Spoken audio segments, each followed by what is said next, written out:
Did you know that the Infinix Hot 60 Pro Plus is not the only highest end budget smartphone money can buy? Itel is finally coming to challenge it with their all-new Super 26 Ultra, which claims to be more affordable and better. So let's settle it right now. In this video, I'm going to be putting these two phones head to head from the design down to the cameras to see which one is the better option to buy, so you don't end up making a huge mistake. Let's start things off with the design and build quality. When you first take a look at both phones, you can obviously see the difference. A smartphone which made a really good design from scratch, and another which just did copy and paste. The Hot 60 Pro Plus's design is really cool to me because I just fancy that blood gradient aesthetic. Those really posh triple camera rings at the back. It just looks like something which Infinix really took their time to come up with. And this Super 26 Ultra, I can say it's pretty good. It's slightly better than that of the S25 Ultra, especially with that curved edges which don't actually break your hand, but it's still a copycat design and I don't really like it because of that. The build quality, however, is not what I expected. The Infinix Hot 60 Pro Plus is constructed from a silicon composite material with an aerospace grade aluminum frame, so it's one of the strongest budget phones in the world. And with the Itel, we're just getting a plastic finish, which I'm not really proud of. But guess what?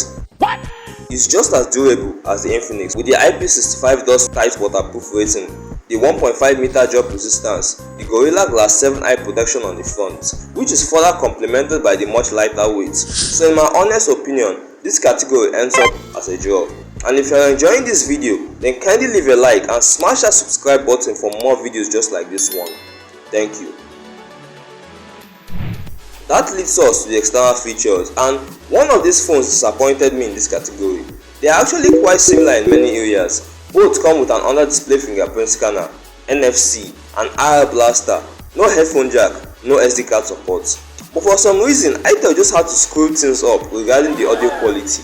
Unlike the Infinix, which comes with the more bassier, more rich JBL tuned stereo speakers, the Super 26 Ultra just comes with a regular DTS tuned mono speaker setup, which isn't anywhere as good. No! God, please, no! When they did this earlier with the S25 Ultra, I thought they were going to improve things, but I guess they just didn't feel like doing so. So the Infinix Hot 60 Pro Plus snatches its first point. But what about the displays? Which one is actually better?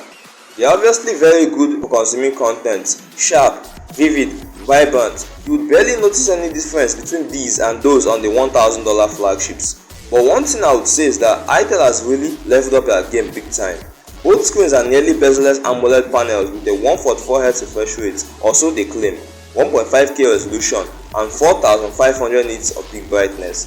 To be honest, I've always known Itel for lagging behind Tecno and Infinix in many areas. Due to how good their S25 Ultra's display was, I thought they would just leave it like that, but I was wrong. This phone is exactly the same as the Infinix, and you can obviously see that right here, so this category clearly ends up as a draw. Now, that brings us to the performance, and this is where things get quite interesting.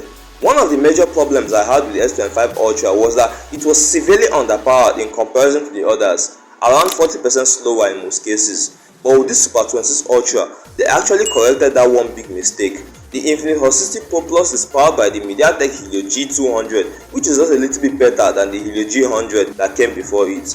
But with this Itel, they are using a chipset called the Infinix T7300. And yes, I was quite upset initially that they are still using Unisoc processors, but this time around they made it much better. For context, the Helio G200 on the Infinix scores around 400,000 plus points on Antutu. This one just passed the 500,000 mark, or nearly double the performance from its predecessor, the T7250, which scored around 270,000. So it's easily better at handling more apps, launching tasks quicker, and even handling high-end games much more efficiently, which is good enough to make the Super 26 Ultra snatch a point away from the Infinix. And that leads to the software category. Let's see which is better. The Infinix Hot 60 Pro Plus comes with XOS slapped on Android 15, and the Itel Super 26 Ultra comes with Itel OS slapped on Android 15 as well. Because they are all under the same parent company, Treasure Holdings, they look alike in almost all aspects. They both have minimal bloatware, an interesting user interface, advanced features such as Ultralink, and other AI features as well. But the one difference is the amount of software support which they will be providing. Infinix has confirmed that the Hot 60 Pro Plus will get 3 years of updates, which is toward Android 18. And even if I think, and I'm sure of the fact, that Itel will provide updates as well, just like they did with S25 Ultra, I can only judge based on what is confirmed at the moment. So this category, the Infinix just slightly snatches the point. But what about the battery? Which one is better? The Infinix Hot 60 Pro Plus comes with a massive 5200 mAh battery, whilst the Itel comes with a much bigger 6000 mAh cell. But when it comes to the charging, this is literally how things turn out to be.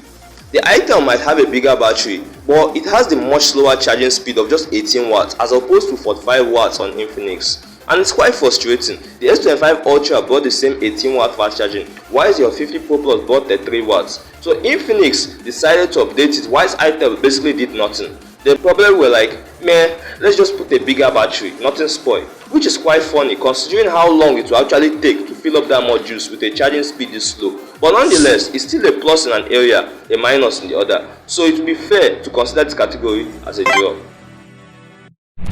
And now it's on to the final category, the cameras. Surprisingly, there's nothing much here to talk about. Both phones come with a 50 megapixel triple camera setup which shoots in 2K. Both video comes with stabilization, though it has to be in 1080p. But on the front, the Itel comes with a better 30 megapixel selfie camera as opposed to just 30 megapixel on the Infinix, which ideally means better selfies and front video recording.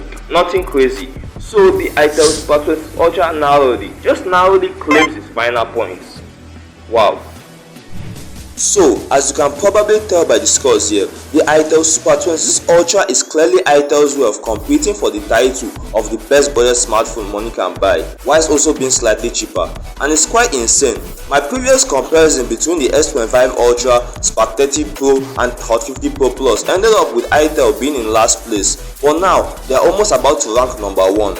Though both phones are really incredible in their respective strengths, I would still personally prefer the Itel over the Infinix considering the 30,000 naira you would save from buying the phone, but they are both recommendable based on your own unique preferences. Now, if you didn't know, I didn't properly tell you everything needed to know about either the Itel Super 26 Ultra or the Infinix Hot 60 Pro Plus. So if you want an in-depth breakdown of either of these two phones, click any card on the screen right now and I'll tell you all about it.